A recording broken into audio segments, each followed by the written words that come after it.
Nobody will question my love for donuts. My name's Daniel. I'm going to give you a donut for each letter in my first name. Danish, apple fritter.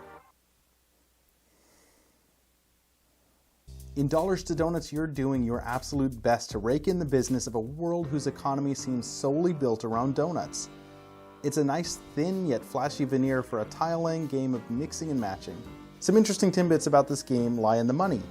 You see, in this world, you can earn dollars for your goods, certainly, but you can also use that money to make more donuts. Or better yet, if you match instead of mix on your board, you can get yourself even more donuts, without having to deal with the pesky middleman that is money. The tiles in this game are rectangles with segments of donuts printed on them. As you place pieces on your board, you inevitably complete donut shapes. If the donuts are mismatched, you take money from the bag. The money is double-sided and is both cash and either a donut whole, which can be played anywhere on your board, or a donut half that you can use to complete a segment on your board. Alternatively, you can use the money in the traditional sense to buy additional goods and services, in this case aforementioned rectangles. The game continues to go until a player fills out their entire game board. Throughout the course of the game, you can also choose to fatten up customers for extra points. The presentation of this game is honestly what stands out the most. Now, what we're dealing with here definitely is a prototype, so keep that in mind. It has successfully funded on Kickstarter at this point, but it's this flashy, really cool, delicious looking veneer for what is otherwise a fairly straightforward tile placing game. These rectangles aren't even limited to the board. They can hang off the edge. It doesn't have to be a complete perfect match for your board, but when the board is completely filled out, whether or not there's pieces hanging off, that's what triggers the end of the game. And there's a market aspect to this game where to buy these pieces you have to spend money to get them, but the sooner they come out, the more expensive they are. And the longer that they stay out, the cheaper they get, until eventually the last piece on the market space is free.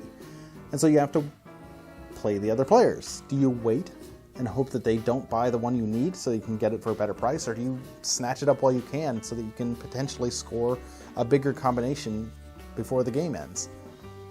And so it definitely has that sort of multiplayer solitaire feel where you are working on your own board, but the market's competitive, and that market space offers enough cutthroatness to keep things interesting.